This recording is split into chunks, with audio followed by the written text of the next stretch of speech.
how long you allow yourself to sit in that shit. Like if you sit in shit too long, you're going to smell like shit. So, like get out of it.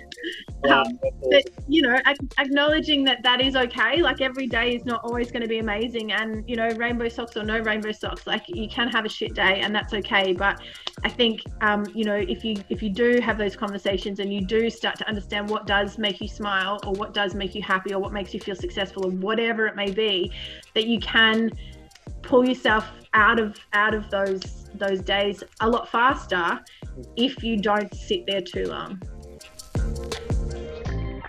Welcome to another episode of Couple of Lattes. As always, I'm your host, Jacques Massey, and today I get to sit down with the amazing Liz, and we're going to talk about finding your reason. So what that means is finding your purpose in life, but also finding your purpose in the everyday things you do, your whys. Why is it that you do certain things? And if there's no good reason, then why are you still doing it? Finding your reason sounds like a really simple concept, but in reality, most of us don't ever really find a reason for the majority of things that we do. But the power in finding your reason, the power in finding your whys behind all of the habits and the routines that you build in your life, as well as your friendships and your relationships, can be incredibly life-changing, as you'll find out in today's podcast. Before we get into the conversation, I do want to ask that you take a moment to leave a 5-star rating if you think the podcast deserves a 5-star rating, and also please leave a review. Every time you leave a review or a rating, especially on Apple Podcasts, obviously only on Apple Podcasts. If you're listening on Spotify, then subscribe. But on Apple Podcasts, what it does is it helps with the algorithm. Basically, it helps us clock and beat the algorithm so that we can get this podcast out to more people, which in my opinion is a great thing, and I hope it's your opinion too. I hope you get a lot out of this conversation, and if you want to get in contact with Liz or myself, all of those details are in the show notes. Enough of me blabbing on, and let's crack on to today's podcast, and let's help you find your reason.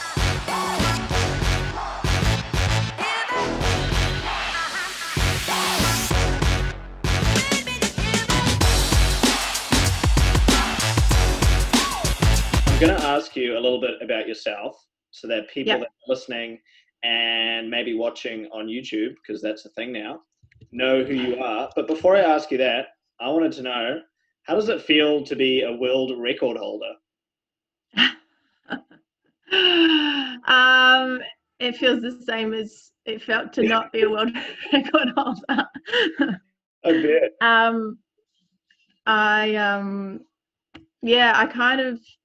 I don't know. It's I don't think about it very often, to be honest. To be honest, it's actually still an unofficial record for me because there was a whole heap of backlash that I got after doing the record about the style of burpee that I was doing. The voice you're hearing is Liz, an unofficial Guinness World Record holder and someone who has been working and thriving in the fitness industry for many years, helping people find their whys, find their reasons, and in doing so, finding her own. She has an incredible power and an incredible aura to her, as you'll find out in this discussion, and I really think that you're going to get a lot out of her wisdom. Which was done in accordance to the Guinness World Records standard. And so that actually put me in such a spin, like I was like trolled online, that I never officially put all my paperwork through to make it official. So I think because of that, I kind of don't think about it really, because the memory at the moment still is actually not that nice, which is a bit sad. Wow, I didn't realize that had happened. That's unbelievable. Yeah. When I consider your reason for doing it, it doesn't really matter because your reason was exceptional. So maybe let's talk about why you actually did it and not focus on the trolls, because I feel like those people, they've kind of just got their own shadows that they're angry at, right? Like, screw those people. Like, why did you do it? Well, I I have a friend who has got diagnosed with MS quite a few years ago now, and it's one of those illnesses that is still quite a mystery to doctors and all of those kind of people, and so when she was diagnosed, I kind of made a commitment to myself that whilst I was well and able and healthy and all of that kind of stuff, that every year or every so often I would do something to kind of push myself outside of what was comfortable and do it to raise money for MS. And I remember seeing a lady in Queensland, and she did the 60 minutes of burpees. And I remember thinking at the time, I could do that. And then I also remember thinking, could I do that? I don't know. I feel like I could do that. Anyway, it was one of those things that kind of rattled around in my head on and off, and it would come in and go out. And then I got to the point a couple of years ago where I was like, okay, I feel like I need to do a fundraiser. And I suppose when you're raising money for something, everyone's got their charity that they like to donate to and all that sort of stuff, which is fine because there's so many places to send money these days. But when I want to raise money, I think, okay, well, what can I do that will compel people enough to go, yeah, okay, cool, I'm going to give some money. And the burpee thing came back into my head, and I was like, oh, maybe now it's time to give it a crack. And so yeah, like I wanted to, obviously, burpees are not a fun exercise for a lot of people. I personally don't mind them, to be honest. I've always kind of felt that way. And I thought, like, this is something that I feel like I can do, but I'm also not actually sure if I can do it. And for me, when I make a decision to do something, I kind of go through this process of, like what will the benefit be to me? What would the benefit be to, to someone else, or to, in this case, the MS Foundation? Will it be, is it something that is like super easy and won't kind of push me to a place where I won't learn anything new, or will it? And it kind of ticked all of those boxes of, like it's going to challenge me both physically, mentally, emotionally. As a trainer, I did also have that thought of, like, could this do something for my profile as a as a fitness professional? And could it earn, can I raise a decent amount of money for the charity through doing it? All of the answers kind of came up with yeses and ticked the right boxes. So I thought, bugger it, here we go. Yeah. Well, good on you for doing that. And regardless of what the quote unquote trolls said, like I said, like those kind of people, they've got their own issues going on, right? And what you did, just in terms, even if you just count it as raising money for charity, and a worthy charity at that, is incredible. And then also the other things, like inspiring other people. I was super inspired when I watched that video. Like, we have a mutual connection with Jessie, and she was the one that was like, oh, my friend's doing this burpee thing. I was like, what? I fucking hate burpees. Okay. So, like, congrats for that. And you mentioned just before that you're a trainer.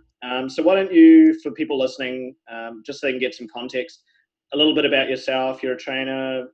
What else kind of stands out about Liz Llorente? If I said that last name right, let me know if I got it. You did. Yeah, so I am a trainer. I've been in the fitness industry for just on 10 years. And it's, as corny as it sounds, like, since the first day that I started working in the industry, it really doesn't feel like a job for me. It's something that I just I feel most alive when I'm coaching people, or when I'm in conversation with people about their health and wellness. So yeah, it's a being a trainer is a real honor for me to be in that space. I grew up in Sydney. I got 2 kids. Oh God, what else do you want to know? I think that's enough. We don't need to go too deep. So you're a mom, you're a trainer, you've got a unofficial world record, but screw it, I'll call it a world record. So you're obviously a really driven person, and it sounds like you do the things you choose to do in life for some sort of reason and some sort of underlying cause. That kind of strikes me about you as a person. Is that kind of a correct assumption? Yeah, I think yeah, I mean, I try not to do stuff without kind of thinking about it and without making sure that it's something that I really want to be doing or that I really align with. And I suppose that's probably more, I guess, big stuff and little stuff, like both with, even down to like choosing jobs or, sometimes, figuring out what clients you want to work with or something like that. Like I do think probably possibly sometimes too deeply about what I'm doing, but I do think for me it's an important part of my process. Yeah. Mm-hmm. So that's, I guess, in a way, to bring it back to what we're going to talk about today, like finding a why, finding a reason um, for everyday stuff and then the big stuff as well. So why is it so important to have a reason in regards to like daily life stuff, in work, in relationships, and then also the bigger macro things in life, like having long-term goals and long-term financial plans? Why is it so important to have a reason, in your opinion? Um, in for me, and I mean, I can only really talk from my own, experiences, and I guess from lots of conversations that I've had over the years, with friends or with clients. I think when you have a really deep connection to why you do stuff in your life, whether it be what you're going to do just in a day, or what, setting big goals or whatever, when the reason is really connected to your beliefs and your value system, I think the chances of you continuing to fulfill the path or whatever, or to achieve what you want to be the outcome, or even just stay on track, success becomes a lot higher when you're deeply connected to why you're doing what you're doing. I think there's also day-to-day life. There's also stuff that there's some stuff that we just do because maybe when we were a kid our parents said you have to do this, and they didn't actually give you a reason, so it just becomes something that is like some stuff you just do because you just do it. It becomes a habit, right? Pardon? It becomes a habit, right? And it's not Yeah. necessarily a good habit a lot of the time. Yeah. And there's some of those things that, like if you did stop to think about it, you could probably assess, like, why do I do this? Like, like whether it be a good habit or a bad habit. If you actually sit down and go, hang on, why do I do that? Especially when it's something that like isn't good for you. Going through that process of actually kind of drilling down to like what's kind of created that habit, for me is also super interesting, and super interesting and super exciting when you have those conversations. Again, I always bring it back to clients, I suppose, because they're the ones that I talk to the most about this stuff. And when they really when you see someone go, oh crap, like now I get it, I just think that's just so cool. Yeah. And how do you kind of go about that? You mentioned asking yourself why, but also for some people listening, they might be thinking, well, I don't really have any values and I don't really have any principles.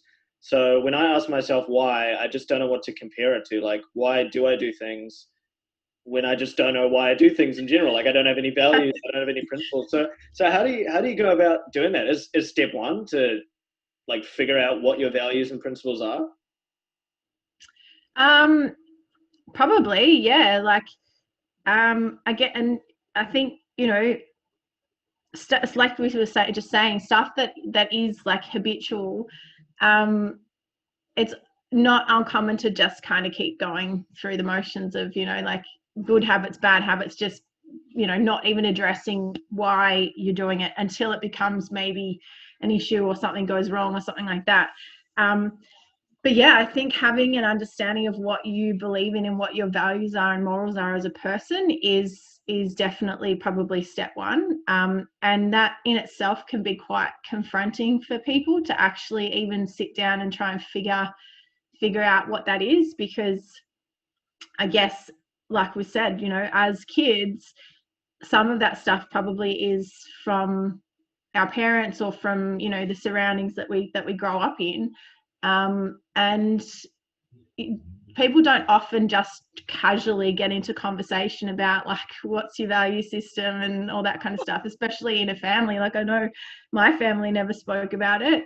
But yeah, I think it's definitely it's important to know and to understand what that is about yourself, especially if you do want to change something or achieve something kind of outside of your day to day. Yeah, and I guess as well, like even if you don't want to be like, the Oprah Winfrey's or the Tony Robbins of the world, if you just want to lead like a pretty relatively happy life, you probably need some sort of foundations of values, right? Would you agree? Yeah, yeah, absolutely. Yeah. I'm going to put you a little bit on the spot here, Liz. Ah! What is your value system? Like, what are some of your kind of core beliefs? Oh gosh. Um that is putting me on the spot. Look, I think that honesty is, best policy. And that's not just, that's like honesty with yourself as well. It's probably, I reckon, to lie to yourself is probably the easiest person to lie to, but it's probably the worst person to lie to at times. Um, I totally agree.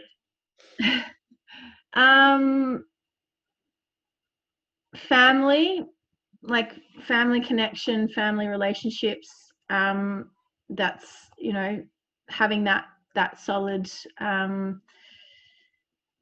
openness and connection in a family situation is, that rates very highly for me. Mm.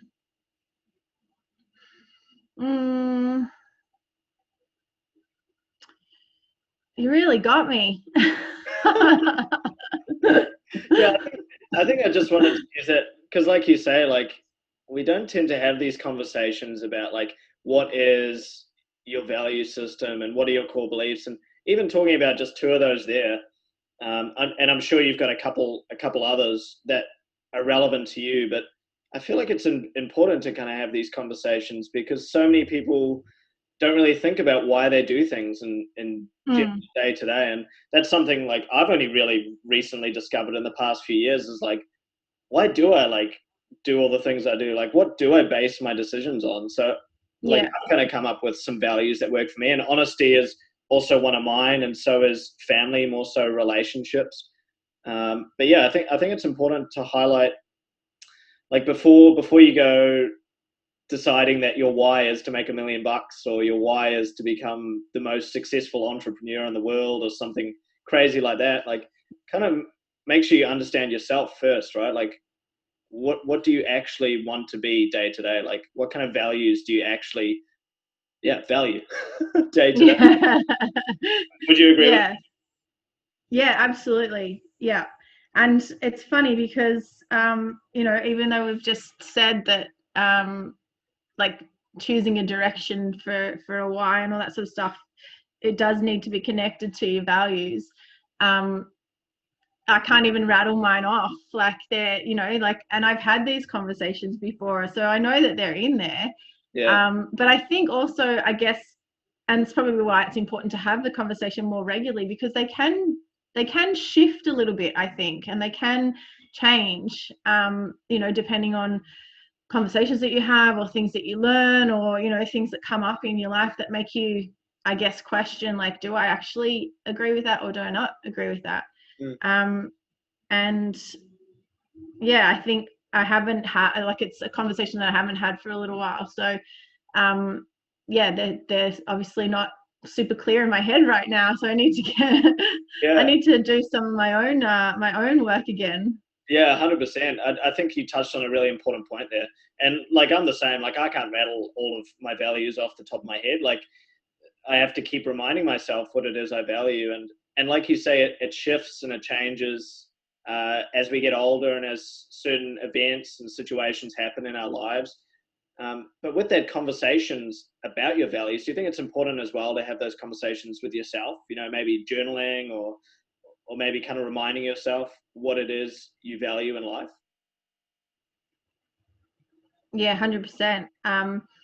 And I mean, like I said before, I'm a deep thinker, and sometimes I try to avoid those conversations because you don't want to go down that, like, your own little rabbit hole, especially when you find yourself maybe in a situation where you're like, oh, I don't really know if I'm happy to be here, but Mm. I kind of, like, it's easy if I just stay, like, let's say in a job, for instance, like, you might decide I'm not really happy in this job, but the pay is good, it's close to home, like, you can it's much easier to not have that deep conversation with yourself, to really uncover, like, okay, do I need to make a change? It can be easier to just go, nah, it's all fine. But no, I think you're right. I think the yeah, whether it be like a little bit crazy, like literally yourself, or yeah, journaling it and writing it down, I think it's important part of the process. And I guess the benefit with journaling is that you can always go back on it later, like when it's written down, Yeah. and you can reflect.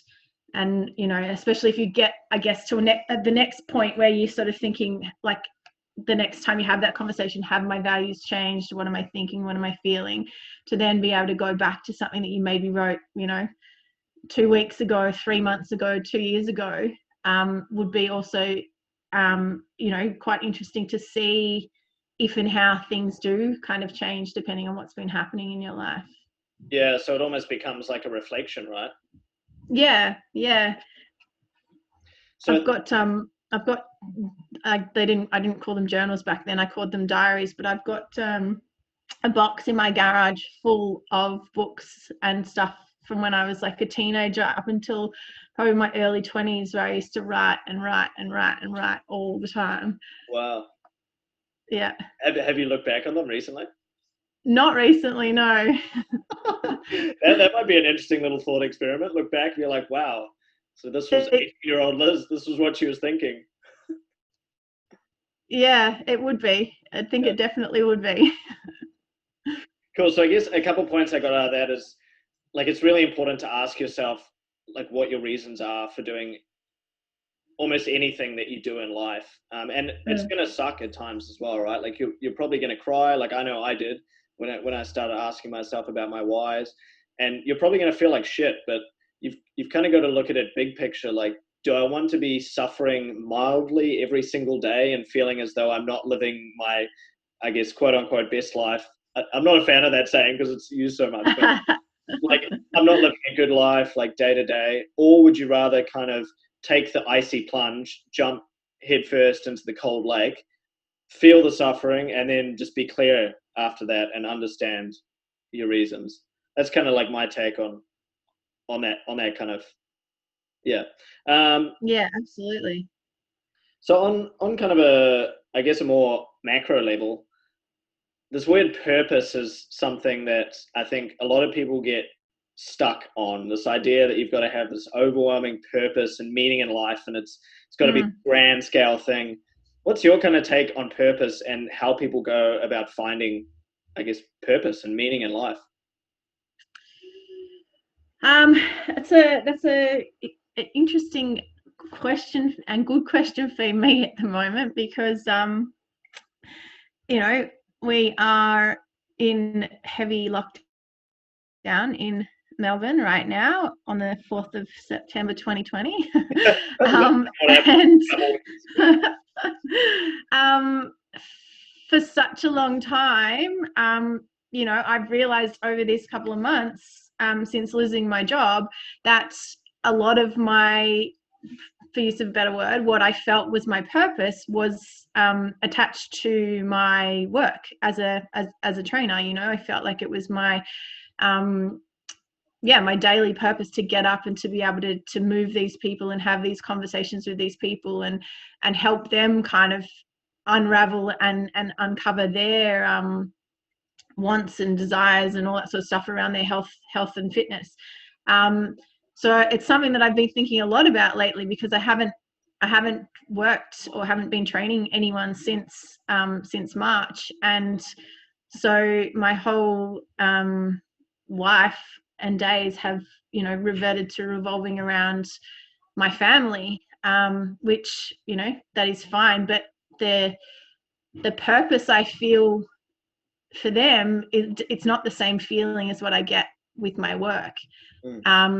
So I think it comes back to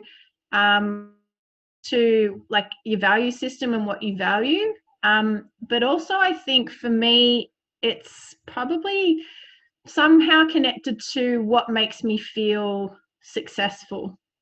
And so what I've had to do over this time is be clear on, okay, what does success look like to me in a day? Like if I wake up at this time and I go to bed at this time, what do I need to have achieved or done in my day to feel like I've succeeded, and to then feel like I've lived, my purpose for the moment.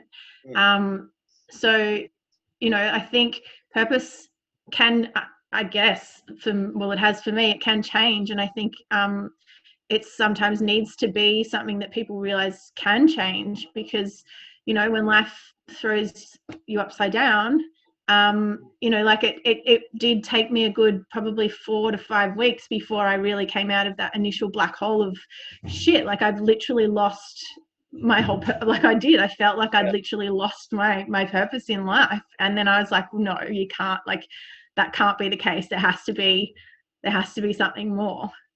I think you touched on a really important thing there, Liz. Because a lot of people, when they get stuck on this idea of like a supreme purpose in their life, like I am destined to do this and this is my entire life's purpose. What happens when, let's say, your purpose is to be an NBA basketball player and you have a horrible car accident and you're not able to walk again? Or what happens if your purpose is to be, I don't know, a sniper in the military, and it requires you incredible eyesight and you lose your eyesight in some sort of genetic disorder? Like there is things that we just don't know are going to happen in life, like coronavirus, for example. Like right now with your story, your world getting flipped upside down. And if you have your purpose built around something external, in my opinion, like you're going to end up like really lost at some point in your life if that thing disappears. For me, that was, and I think a lot of people get stuck in this trap. Like I had basically built my purpose around an ex-girlfriend of mine, and she was like everything to me, right? Like my identity was based on her, and everything I did in life was based on her. And then when she broke up with me, which was fair enough, by the way, I applaud her. It needed to happen.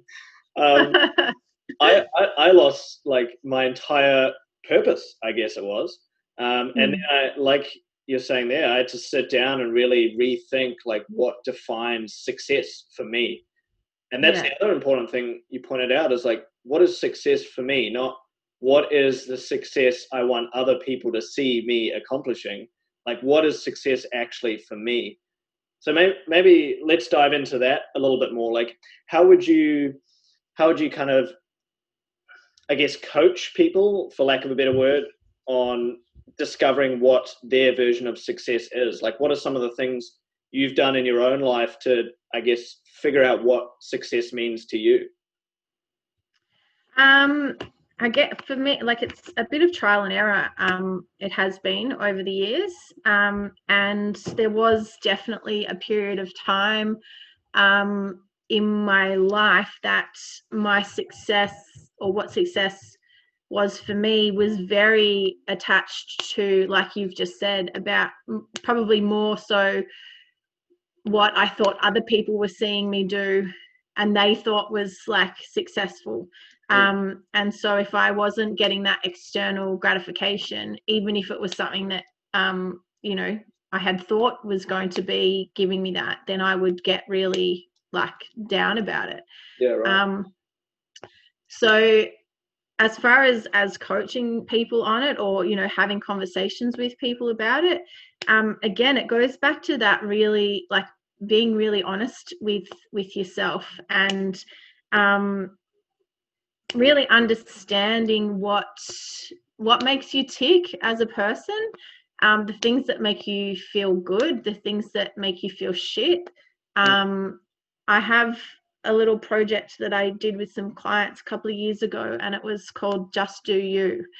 And part of that project was for them to sit down and create a list of what I called their smile items, which I guess probably link into things that make them feel successful, or things that make them feel good, or things that make them smile.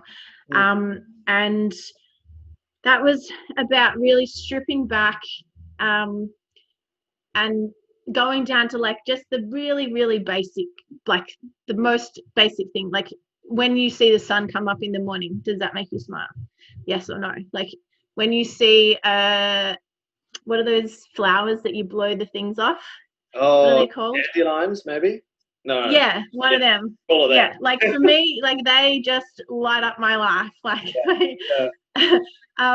stuff like that. And so I've now learnt to kind of link some of that really simple stuff back into what success means for me and what it looks like. Because, like you said before, success, stuff isn't always going to be able to be amazing. Like, you can't be performing at a high level with everything all the time. And life can change in the blink of an eye. And if you're always expecting success, or, your purpose, or whatever word you want to use to call it, to be something on a grand scale, then the chances of that being taken away from you or ripped out from underneath you at some point for no fault of your own, it's pretty high. So if you can find pleasure and success and purpose in simple things, then like I can walk outside and I can find one of those dandelion things, and if that's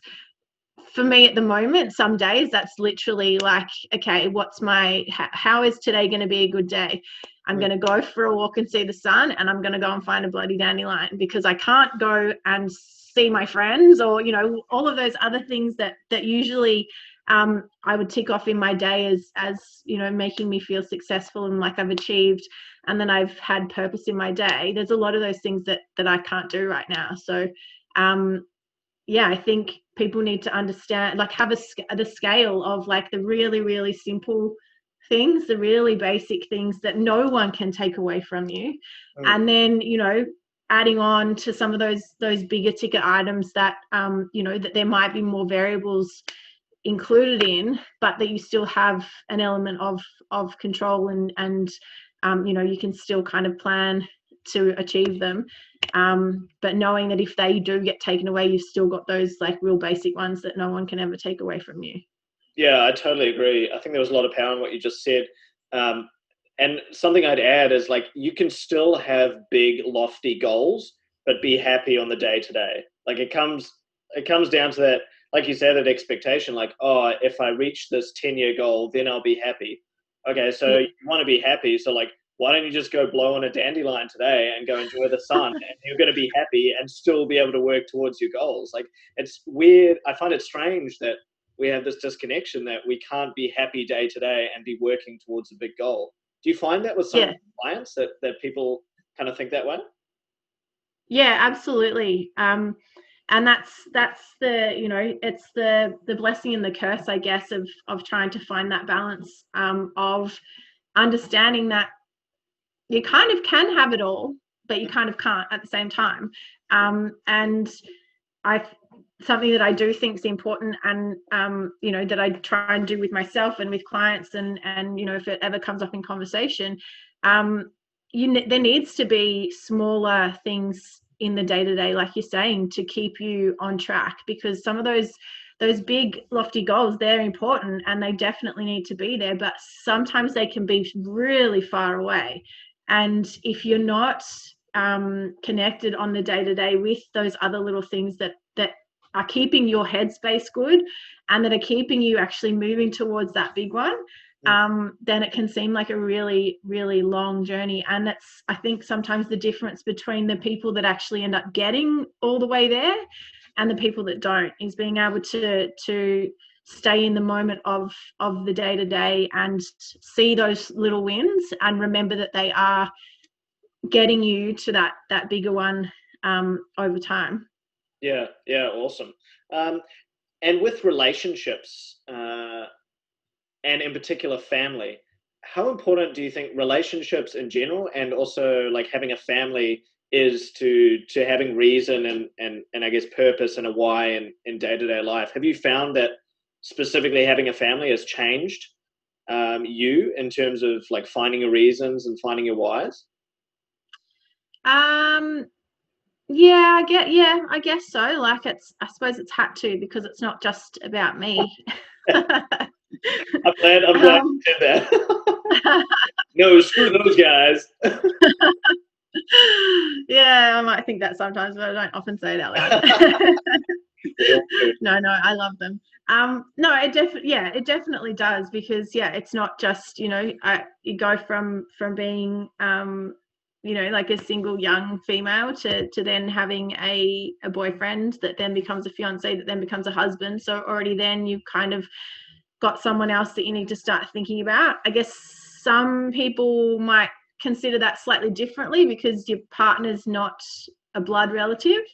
So, the feeling of then having children, that purpose and that kind of reason and thought processes that go around things, for me now with them, definitely is different. And it also has changed and will continue to change how I decide on, my goals and those other sorts of things that I want to do for myself. They have become part of that process of, okay, but how will this affect them? Like, especially if it's like even like the burpees thing, how much training time am I going to have to put in, and what time of the day will I have to do that so that it doesn't impact them in a negative way? So yeah, definitely, like, I mean, it gives me a reason to get out of bed every day at the very least. Yeah. Plus, right? Plus, yeah.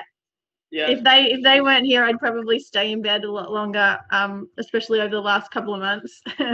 Yeah, right. I think what I get from chatting to people who do have kids and do have a solid kind of family foundation is there is often a lot more drive to be better, to get up earlier, like you say, to get things done, because it does become less about you and more about, I guess, your little tribe. Like you kind of become someone that these kids are relying on to do certain things, right? So it is a big driver. Would you agree? Yeah, definitely. And they, like, I mean, when they're little, they rely on you for everything. Like, especially, as the mother, if you're breastfeeding or anything like that, like, if you're not there, they don't get fed, kind of situation. So, and then, your behaviors, they're watching your behavior, they're listening to what you're saying, they're watching what you do. So yeah, it does, every time I open my mouth, I, whether I end up being happy with what I've said or not happy with what I've said, like there's a feeling connected to that of, shit, okay, that wasn't a great example, or no, I'm really happy that they saw me do that right now. Mm-hmm.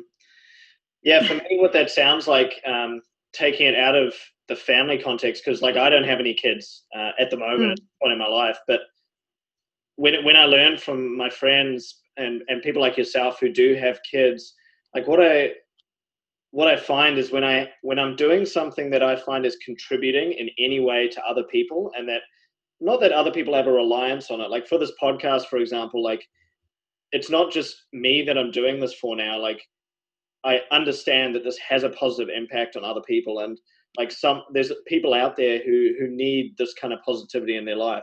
So I think I notice that a lot with my friends who have kids, is that because it's no longer just about them, they feel like they need to do more and they need to be more and they need to be like the best version of themselves. So I guess the question here is, how important do you think it is in your day-to-day life to be doing things for others, to be contributing in some way? Sorry, my computer just flipped then. Yeah, I noticed that shock on your face. It's like, whoa! You disappeared. What was your question? You're gonna have to ask me that again now. We had some technical difficulties. If you're not watching, I flipped over upside down. Yeah, so like contribution and giving and finding ways to like give and contribute on your day to day. How important do you think that is, and having like purpose and reason and I guess joy and success in life? I think it's a personal thing. I think it's different for everybody. I have this kind of weird innate sense. I don't know, maybe it's what the intuition, what they call it, I don't know. But I have this like deep internal feeling that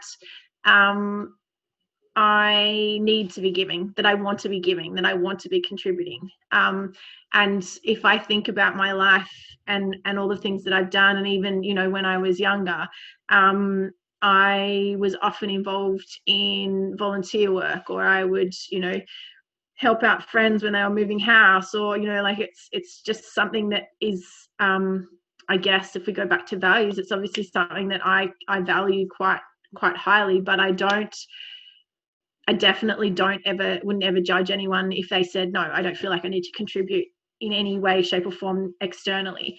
But yeah, so I think it comes down to personal preference, personal feeling, and probably more so like personal values. For me, I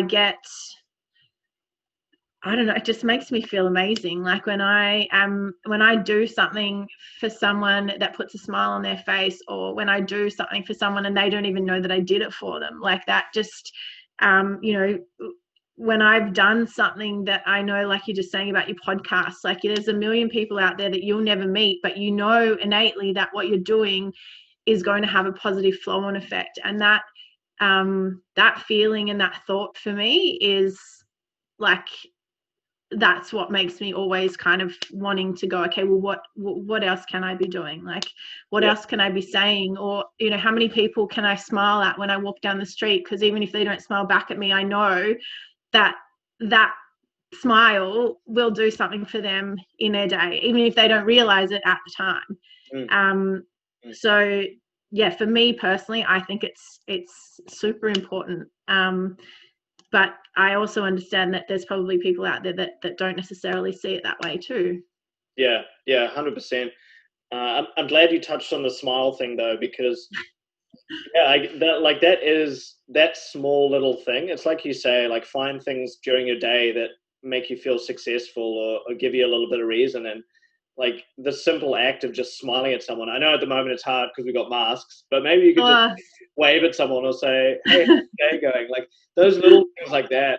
Like you don't need to contribute like $1 million to a foundation, or you don't need to do a burpee challenge to raise a bunch of money. Like it could be as simple as, you know, just like smiling at someone or waving at someone. And by giving out that positive energy, it kind of like bounces back at you tenfold quite often. Like when you see someone smile back at you, like it's just like, wow, sweet. That's when I like want to high five myself. That's like the best. You actually go in the street now, you're just like, yeah. People like high fiving yourself. Well, you can't high five anyone else at the moment anyway, so. Yeah, true. Yeah, it's got to be like the elbow, 1.5 meter away elbow pump. Yeah. But even that, I feel I think, and I think you make a good point there. Like, you know, some people get really overwhelmed with, but I can't do burpees for an hour, and I can't do this and I can't do that. But you're right, like it doesn't have to be like, they don't have to be big things. Like, and this is what we were talking about before. And the thing that I, like to get my clients to do is with thinking about these smile items, like drill it back as small as you can. Like, you own your smile. Like, no one can take that away from you. Like, yes, okay, maybe now there's a mask, but it's still happening under there. And your eyes change when you smile. So people can still tell if you're smiling or not. And that's right. Like, you can have a goal for the day that is literally to smile at 10 people as you walk down the street, and that could be success for you for that day, and that could be your contribution, and it doesn't need to be anything more than that. And I think if we start to think of the big but then drill it right back down to the small and the basic, before you know it, you'd be achieving far bigger things from doing probably far less. Yeah, 100%, totally agree. It comes back to that kind of philosophy of the 1% things, right? Like, if you do the little 1% things, like smiling at someone, or maybe like, giving a homeless man a sandwich on the street, or giving a friend a hug, post-COVID, obviously, social distance, guys. But those little things, like, you do 101% things, that's 100%. And then you do 1,000, that's 1,000%. Like, you don't need to be thinking, what can I do right now that's going to be 1,000% the best version of me? Just like, what can I do that was just make me that little bit happier, that give me that little bit more purpose in my day to day. Yeah. Yeah, absolutely.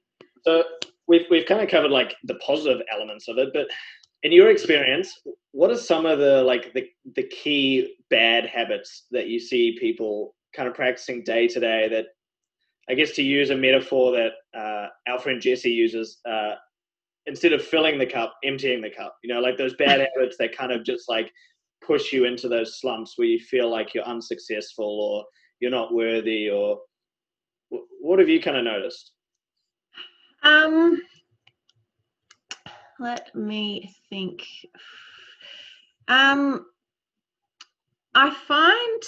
I know for myself, just allowing myself to buy into shitty thought processes. So, like, what's a good example? Anything on social media right now? Oh, yeah, that's right. Yeah, I mean, that's the thing. Like, it's what you kind of put your energy to is what kind of you get more of, really. And so if you read shit and think shit, then you'll get shit, really. But the thing that I see a lot, and I think I have to check myself on this sort of stuff often as well, is when you know that you're doing something that doesn't make you feel good, whether it be, you have a friend that you love dearly, but every time you talk to them, they just suck the life out of you. But you keep going back there, or you have, someone that just doesn't give you any joy whatsoever, but you don't have the balls to, keep your distance or whatever. So continuing to keep those bad people or bad habits, even like for smokers, I mean, what smoker doesn't know that's, how bad it is for you to smoke? Yeah, they continue to do it day in, day out, day in, day out. Like holding on to habits and things that are not serving you or not making you feel good. But continuing, like, and maybe thinking about it and going, oh, I know this doesn't make me feel good, but fuck it, I'm going to keep doing it anyway. Yeah. It's the self-reflection part that I think people just don't want to, they don't want to do it.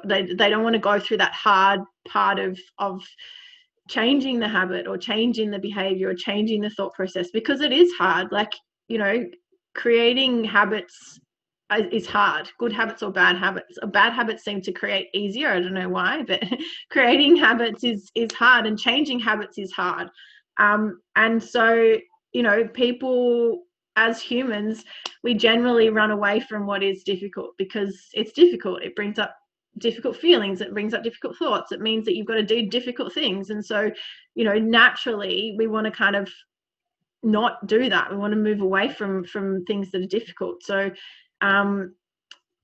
changing bad behaviors or changing bad relationships or changing bad thought processes, it takes a lot of effort and a lot of time. And that's overwhelming for people. And so people just go, I'll just keep doing what I'm doing, even though that I know it's not going to get me the outcome that I want. Yeah, right. So do you think like one of the hardest steps, and maybe something people who are listening right now who are kind of nodding their heads and going, oh yeah, shit, that's me, that's me. Do you think one of the main things and the hardest things is to just like sit there and accept that the things you're doing in your life are not serving you well and that you need to make change? Do you think that's one of the hardest things? Because I find a lot of people make a lot of excuses, and I'm one of them. Like every now and again, I still fall into a bad habit, and I'm like, oh, I shouldn't be doing this. But then I'm like, oh, but it's good right now. Like, yeah, this donut is like super delicious, so I'm just gonna keep.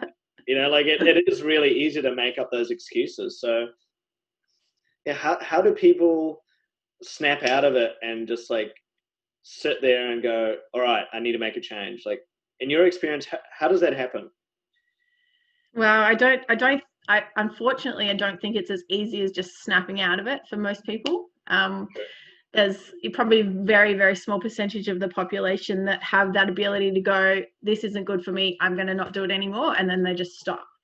The majority of people, it's a long process of firstly recognizing, I guess, what you're doing or what you're feeling that actually doesn't make you feel good, and then acknowledging, okay, yeah, that is the thing that I continue to do that's not making me feel good.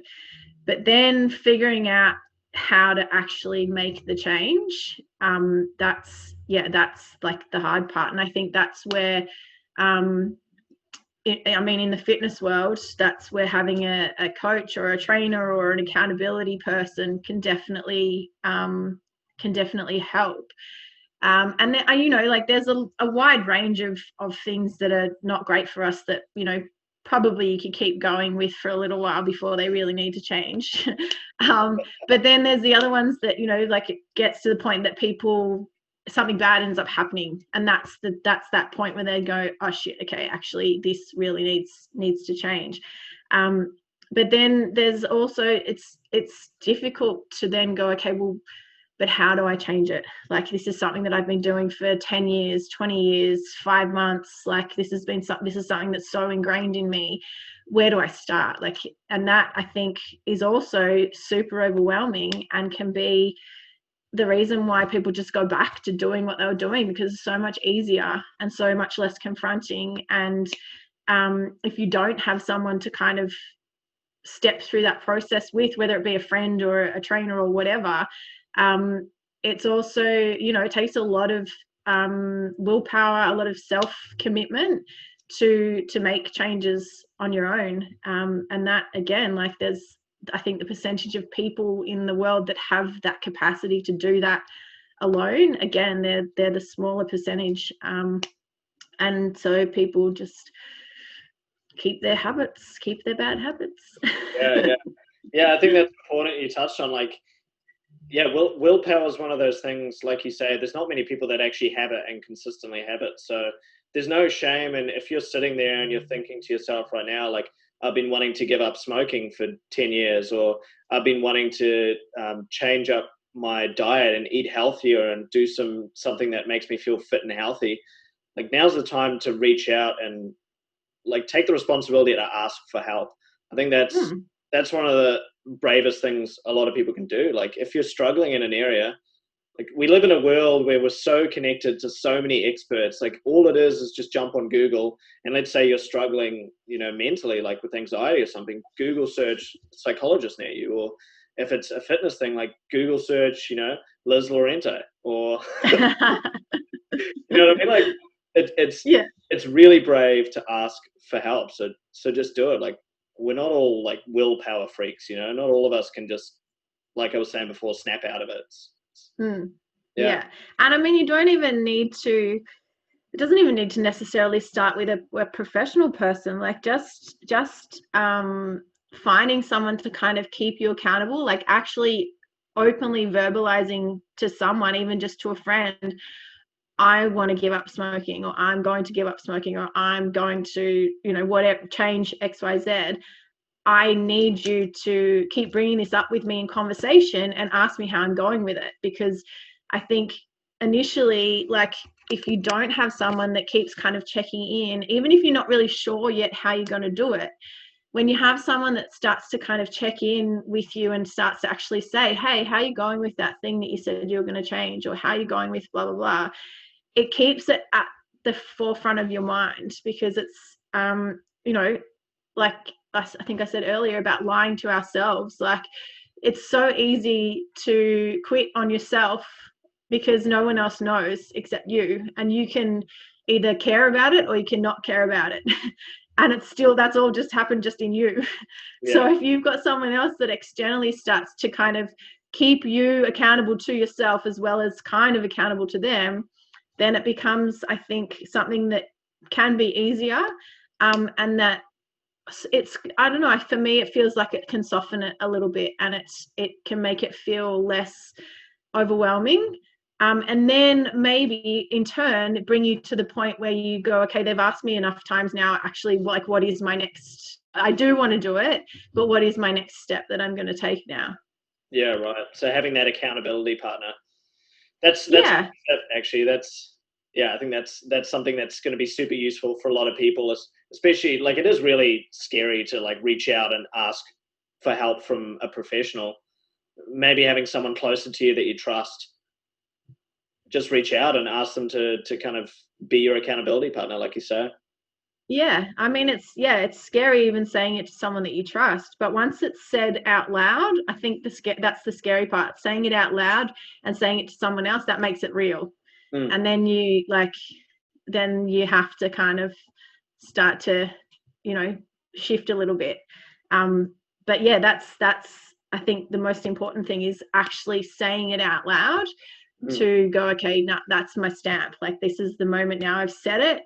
And now, whether it takes me 1 day, 2 days, 3 days, 4 months, 5 months, whatever, I've said it. And now I'm going to start going on that process to actually, do what I need to do to change it, whatever that may end up being.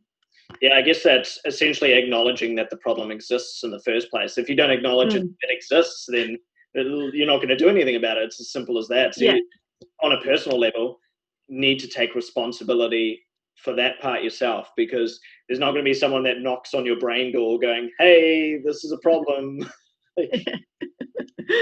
Do something about this, please. That's right. So we're kind of getting near the end of the podcast. But before I dive into what I coined the 4-in-1, I wanted to ask you maybe, I don't know, 3 to 5 easy things that people could do today to, I guess, get them into that mood where they feel like they have a bit of purpose and a bit of reason in their day. And maybe once they lift themselves up to that level where they're smiling and they're feeling a bit of joy, they'll be able to acknowledge these other problems and start doing bigger things. But what are some of those things that people could do today? Well, I think that having a little bit of a conversation with yourself about the things that really light you up in a day, and starting with the most simple, the things that no one else can impact. So it's even more simple than talking on the phone with a friend, because if you call that friend and they don't answer, then that's, that cancels that out for that day. So like I said before about the dandelions or the sunshine or the smiling at the person when you walk down the street, like, they're like my kind of top 3. And my rainbow socks, they're like my they're my things that I know that I can do in my day that no one else can take away from me. And they literally do, like, those things, they literally do make me feel really great. So I think the first thing is sit down maybe with a notebook and start just writing, like, things that make you happy. And when I started writing initially, a lot of my stuff had external attachments to it. So it was like going for a walk with a friend, doing a workout in the gym, those kind of things. So I had to really kind of go right down. But just start writing, like, things that make you smile, and if you do see that there is other things attached to them, that's fine. Those things can still exist, but try and find the things that really make you smile that no one else can impact. That would be probably the first thing that I would say. And then the second thing would be starting more conversations with people about, how they really are, and not just because of this crazy corona time, but just in general. Like, I think people say, how are you, all the time, but I don't feel sometimes like people really actually care how you really are. And most people just will give you the yeah I'm good kind of answer. But really, like, being more honest and open with the conversation, and really start to understand how you are and how the people around you are. I think two is probably a good place to start, because the first one will get people going well. Yeah, I think that first one is amazing, and the second one, the second one as well. Just telling people, like, actually, I'll use a comparison to I did that Hey Mate call that Gabe. Oh yeah. I jumped on that the other day, and I guess part of what he's doing, it's awesome what he's doing, but part of it is, like, obviously it's specific to men, but it's that whole idea of, hey mate, how are you? Yeah, good. Like, are you though? Like, dig a little bit deeper. Like, be honest with people. Like, if you're kind of feeling shit, like, tell your friends, like, yeah, I'm not feeling so great. And then it might lead into, well, what can you do about it? And then you might find that the answer is there. You just haven't kind of asked the question yet, Yeah, that's exactly right. And that's where it will link back into doing the first thing of knowing the things that make you feel better, so that when you aren't feeling so great, you can possibly impact that by going back to one of those really base level, soul filling, simple things. And they won't, rainbow socks. I have these. I'm not wearing them right now, but they're hot dog socks. Oh yes, I love them. Yeah, cool. I love fun socks.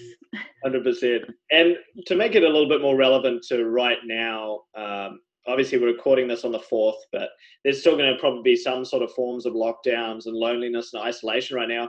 You can actually, like, it's not weird to have these conversations with yourself in the mirror. Like, sometimes I'll stand in front of the mirror and I'll be like, dude, I feel like shit.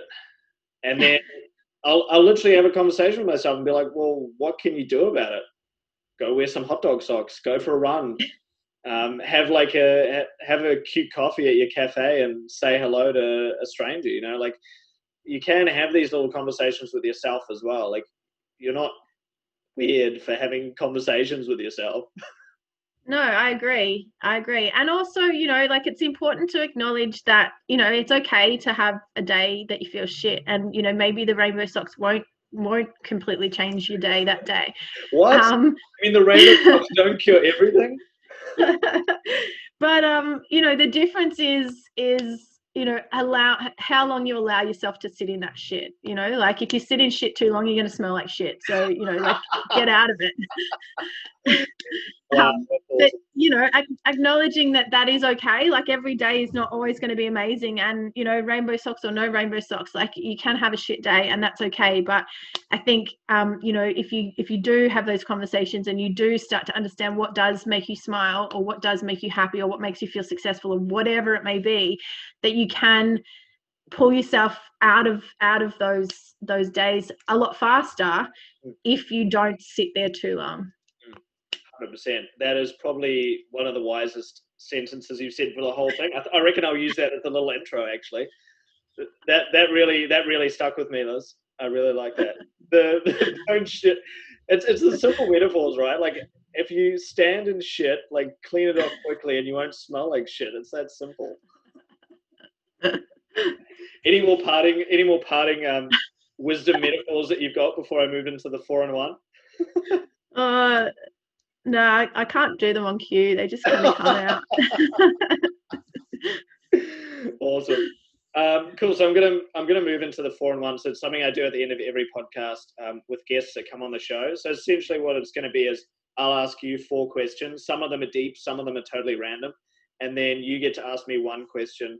I just asked that question isn't about the reason for doing this podcast because I probably had about 5 of the past 8 people ask that question. So it's just going to be over and over again.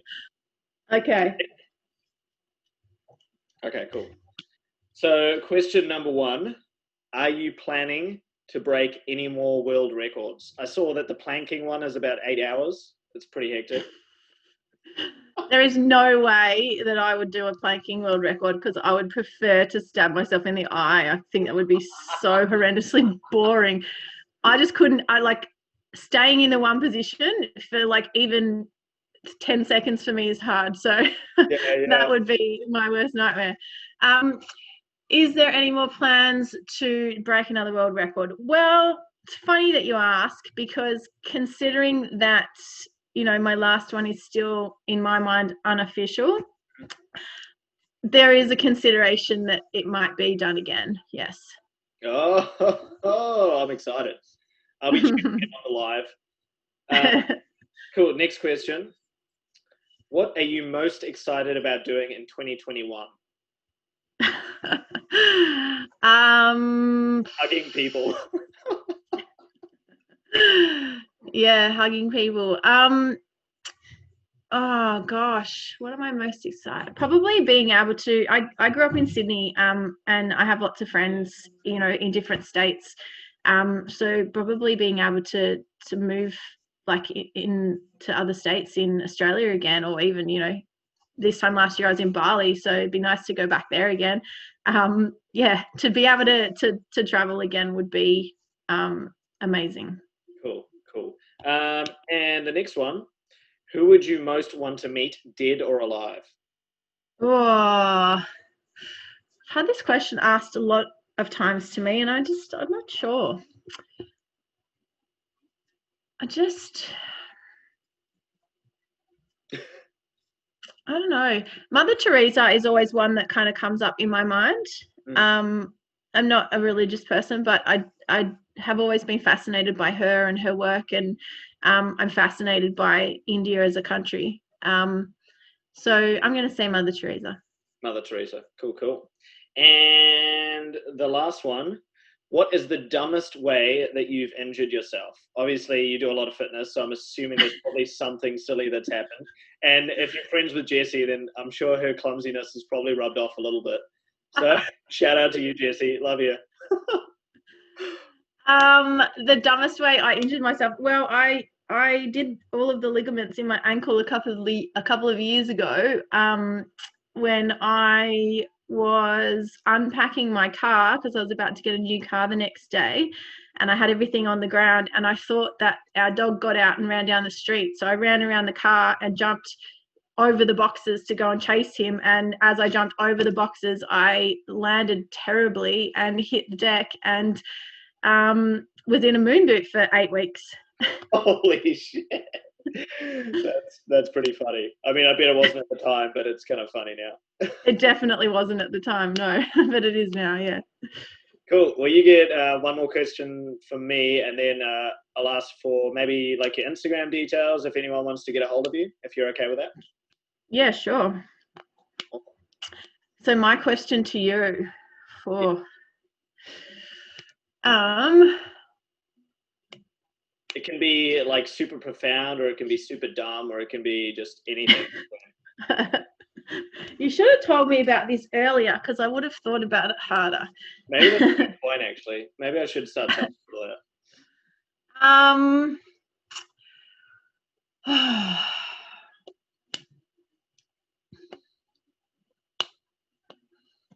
What's the biggest goal that you've got on your radar at the moment? Ooh.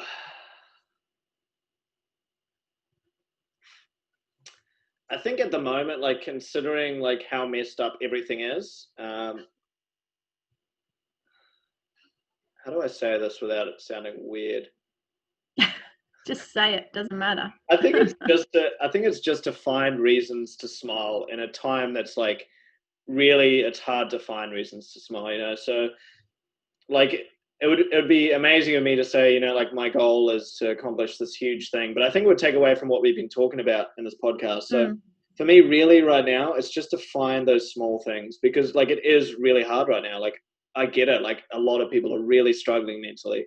And I have those days too. Like, you know, like I'll have certain days where like I'll cry in the shower or something. So just finding those little things, like go out and, you know, go for a stroll to the cute cafe down the road, or go for a run in the morning. Like this morning I went for a run, and like it was a good run for me. Like it was solid. It was no like Usain Bolt sprint, but like it was pretty good. Like I was pumped on that. So that made me smile.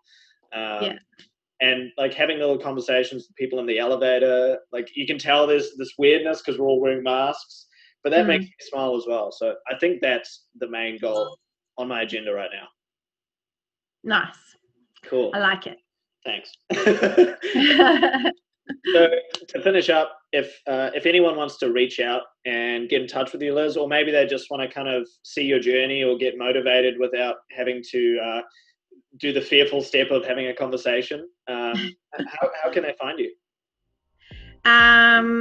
I am on Instagram. Liz Clean and Lean is where you will find me, and I am always open to conversations, chats, meeting new people, reconnecting with old people. So, you know, if you've got a health related question, fitness related question, if you just need someone to talk to, like I just love people. And I'm not really, I don't think I'm that scary. So please feel free to. You're very inviting, very happy, and very, I really enjoyed having a conversation with you. So I highly recommend it. And I'll leave all of that stuff in the description too. So if anyone wants to find Liz on Instagram, I'll pop it in there. Wait. Awesome. Any parting words of wisdom? No more stepping in shit metaphors? Nah, just do you guys. Just figure out makes you and do more of that. Awesome. Thank you so much, Liz. Thank you. Well, guys, that's it for today's podcast. I hope you got a ton of good information out of that, and I hope that you apply all the things that you learned today into your life, because remember, knowledge is only potential power. Knowledge becomes powerful when you choose to take action and use it. So crack on with your week, enjoy your day, and please go out there and ask yourself why. Find your reason for each and everything that you do in the day.